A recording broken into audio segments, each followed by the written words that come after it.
Hello and welcome to our Nativity Devotionals. I am Pastor Jim Devore, pastor at Cornerstone Church of Littlerock in Southern California. We are so glad to have you with us on our Nativity Devotionals, and we are currently going through the Christmas story for you. And you can probably tell by this picture that's coming up that we're going to be talking about shepherds today. We are sharing pictures of ornaments, pictures of nativity scenes, pictures that have been drawn, colored, painted by people in our church. They sent them all in ahead of time, and I'm sharing them with you as we go through our nativity devotionals. And so we are in Luke chapter 2. We are going to take a look at verses 8 and 9 during this devotional. Let me just remind you the purpose of our devotional and exactly what we're trying to accomplish. We're trying to accomplish Luke chapter 2, verse 19. Luke chapter 2, verse 19. But Mary treasured up all these things and pondered them in her heart. That really is our desire, is that we could treasure and ponder the things of the birth of Christ in our heart during this holiday season. So let's specifically take a look at our verses today that we'll be sharing. Again, Luke chapter 2, verses 8 and 9. And in the same region, there were shepherds out in the field, keeping watch over their flock by night. And an angel of the Lord appeared to them, and the glory of the Lord shone around them, and they were filled with great fear. Now, before I talk about the verse, let me talk about this picture. This is another Back to Bethlehem picture. And at Back to Bethlehem, we have live animals and live shepherds and live everything. So I want to encourage you to join us for our Back to Bethlehem drive-through, which is going to be Sunday, December the 20th from 6 to 7:30. And you will stay in your car this year and drive from station to station and get a glimpse of first century Bethlehem. There'll be lots of things we're giving to you that are kind of going to commemorate your trip through, and you're going to see a wonderful manger display at the end. So come and join us between 6 and 7:30 at the church, 8533 East Avenue T. There's information on our website, cornerstonelittlerock.com. I encourage you to come and join us. Okay, back to our story at hand. Verse 9, Luke 2, an angel of the Lord appeared to them. Who is the them? Them is shepherds. These are more than likely men, though it could have been men and their families, and they are watching over the flock. And so the angel appeared to them. And it says in the same region in verse 8, there were shepherds out in the field keeping watch over their flock by night. So it's nighttime. They're watching their flock. Verse 9, an angel of the Lord appeared to them, and the glory of the Lord shone around them. Now, the glory of the Lord is talked about much, and it's better to get an example of the glory of the Lord from the Old Testament, especially the book of Exodus, when it talks about the Israelites being chased by the Egyptians. And at night, they had a pillar of fire, and during the day, they had a cloud. And then right as they got to the Red Sea, that cloud and pillar of fire moved from the front of the Israelites because it led them to where they were supposed to go.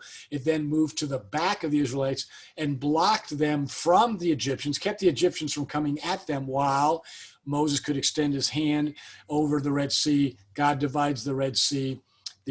Then the Israelites go through safely. The cloud and the fire is lifted. The Egyptians chased after and they're drowned. But the glory of the Lord, that's the picture of the glory of the Lord, is the cloud by day, the fire by night. Also, we see the glory of the Lord coming down into the temple that Solomon built.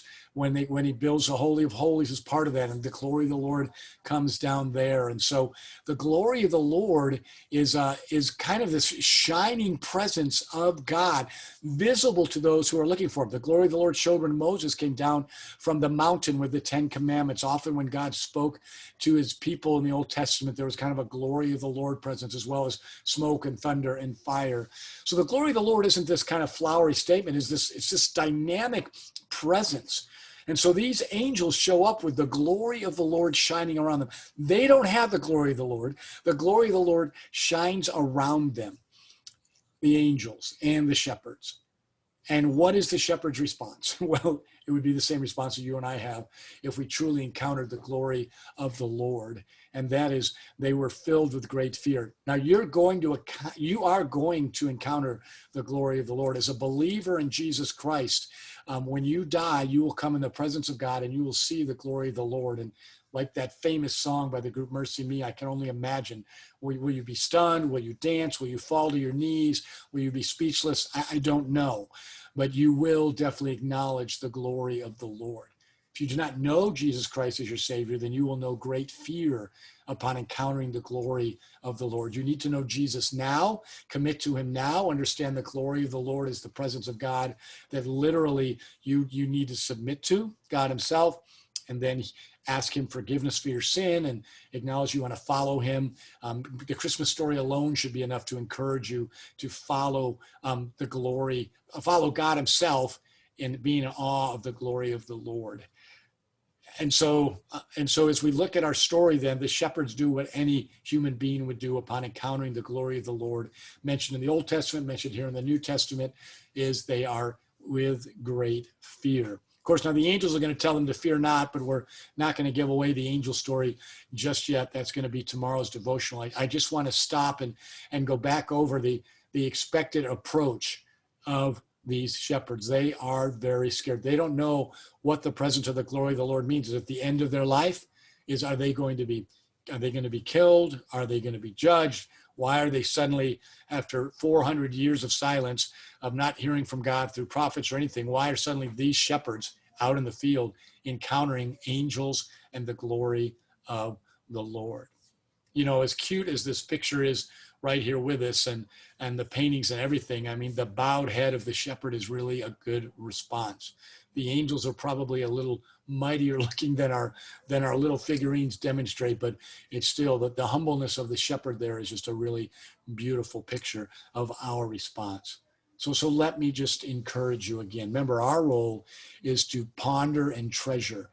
You need to ponder and treasure your position when it comes to the glory of the Lord. When you face the glory of the Lord, you will face it with awe and reverence. But the determination of whether you are going to turn away from it depends on how you spend it now. What will you do about Jesus Christ now? If you turn away from Jesus now, you will turn away from the glory of the Lord then when you face it. If you do not fear God, fear the glory of the Lord now, then you will fear him for all eternity because you have not received him. So let me just encourage you to receive Jesus Christ, receive him as your Savior and as your Lord. Then when you die, yes, you will come in the presence of the glory of the Lord, but though you may tremble and though you may have this incredible awe and respect, you will not have runaway fear because you will be received as a child of God. That will conclude our devotional for today. So glad to have you with us. Want to encourage you to continue to listen to our devotionals and check the front of our website to be part of all the events that we have to offer you. We are so glad to be able to share these devotionals with you. God bless you, and join us again next time for our Nativity Devotionals.